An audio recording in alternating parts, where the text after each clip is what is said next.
दरम्यान राज्यभरात विधानसभेची तयारी कशी सुरू आहे त्या संदर्भातल्या टॉप 9 बातम्या। विधानसभा निवडणुकीच्या निकालानंतर मनसे सत्तेत दिसेल, मनसे सत्तेत आल्यावर तुमचे प्रश्न सुटतील।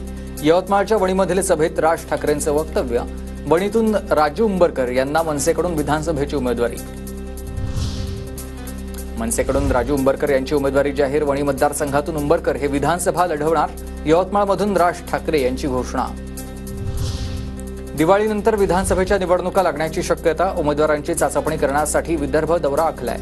यानंतर पश्चिम महाराष्ट्र आणि कोकणचा दौरा करेल राज ठाकरे यांचं वक्तव्य। तर शिवडी विधानसभेवरून ठाकरे गटात संघर्ष होण्याची चिन्ह आहेत। विद्यमान आमदार अजय चौधरींसह आणखी काही पदाधिकारी इच्छुक आहेत। लालबागच्या राजाचे मानद सचिव सुधीर साळवी शिवडीमधून लढण्यास इच्छुक आहेत।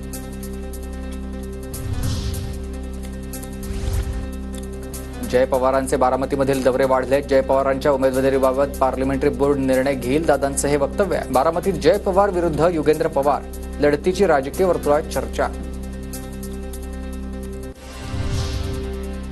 पार्थ आणि जय पवार हे मोठे नेते आहेत, त्यांनी कुठे फिरावा हा त्यांचा प्रश्न। ते महाराष्ट्राकडे लक्ष देतात की फक्त कर्जत जामखेडमध्ये लक्ष घालतात, हाही एक त्यांचाच प्रश्न आहे। रोहित पवारांचा जय पवार यांना टोला। वसमतचे अजितदादा गटाचे आमदार राजू नवघरेंनी दुसऱ्यांदा घेतली जरांगेंची भेट। निवडणुकांच्या पार्श्वभूमीवर भेट घेतल्याची माहिती। महायुतीतून जायचं असेल तर आम्ही थांबवू शकत नाही, थोडा संयम ठेवला तर पक्ष काही निर्णय करेल।